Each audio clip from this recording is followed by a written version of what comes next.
Reading another story with a friend this time, called Cities and States. Chapter 1, An Average Day, Maybe. It started as a normal day, but little did I know that this day would change all the days after it for me and my friends.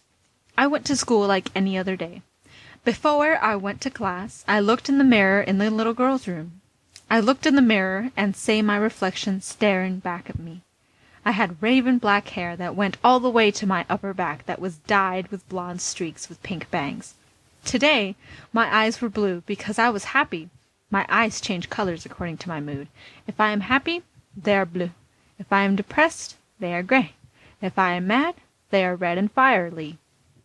I was wearing a Pokemon t-shirt with Japanese katakana and jeans that was bootcut. I made my neko ears appear on my head to see if they looked okay. They did, so I made them go away.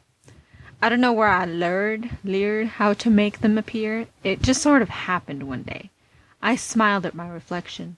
I thought she looked pretty today, just like she did every other day. I walked out of the bathroom to find my friends standing there waiting for me. I looked at them. One of my friends was named Harmony Black. She had ram personality. She had cold cerulean eyes that reminded me of icicles. Her hair was silver and went down to her shoulders.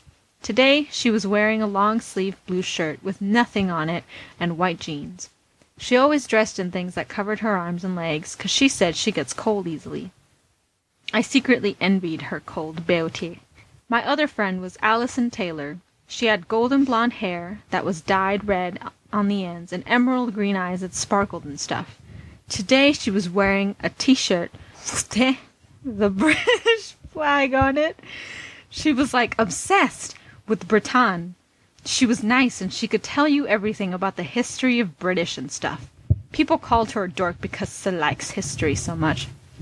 Hey, we got an Edo history class now, Flora, Harmony said. I got excited, but I didn't tell anybody because I like to play it cool like that. I don't want anyone to know about my secret passion for history, 'cause then they would call me a dork, and I don't want that.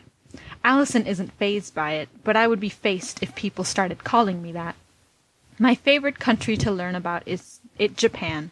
I love Japan. It's the country from where the sun rises and anime and nekos come from there.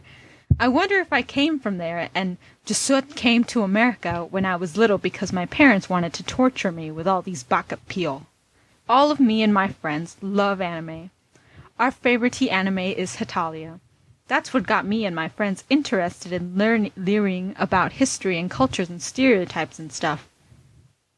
On our way to the class, we bumped into these mean kids who hated anime and liked to pick on us because we like anime and they don't. Well, if it isn't the weeaboos, one of the kids named Amanda said. There were 4 in all. We're not weeaboos, I shouted at her. We're otakus. I can't believe she didn't know that. Weeaboos were Americans who thought they were Japanese, even thought they weren't. They were American. I'm Japanese for crying out loud, and my friends were my fellow otakus.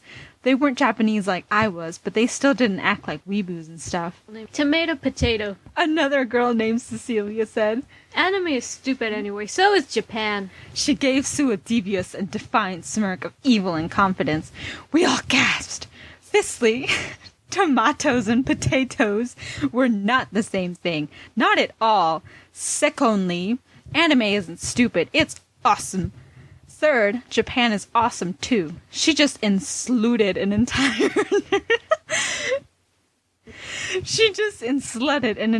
race of people and a country. I couldn't take it anymore. I grabbed her shoulders and straightened, shaking air. How could you say that? I screamed, beautiful clear tears streaming down my face. You are such a baka. I hate you. Allison and Harmony started pulling me back. It's time to go to history anyway.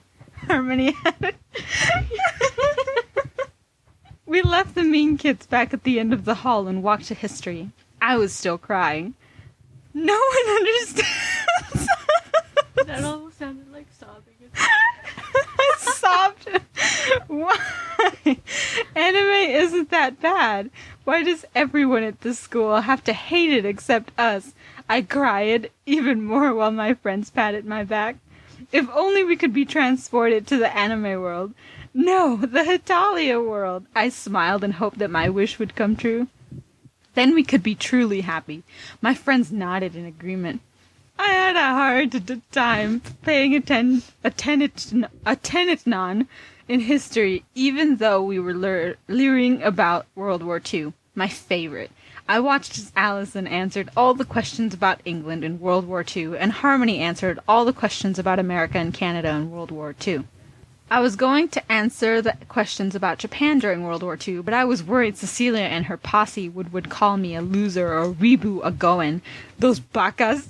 I glanced over at Cecilia. From what I could see, she was not paying attention because she was reading a Harry Potter book under the desk. The teacher looked meanly at her. I smiled. We all went home after class ended, because it was the end of the day, and that is what you do when the day ends and stuff. We all lived together because our parents trusted us to be on our own. We lived in an apartment close to the neighborhood.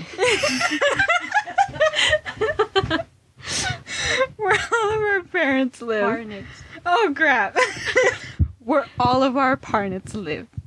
I went into my room, which had anime and Hetalia posters everywhere. My walls were blue, and my bedspread was green.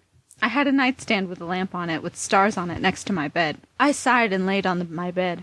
I couldn't stop thinking about what those mean kids said, especially Cecilia. Not knowing the difference between a potato and a tomato is like... Sorry, I don't know where that came out. It's like not knowing the difference between a laptop and a cell phone. It's ridiculous. I let the sparkly tears fall down my face again and onto my pillow. That's when I heard the knock at the door.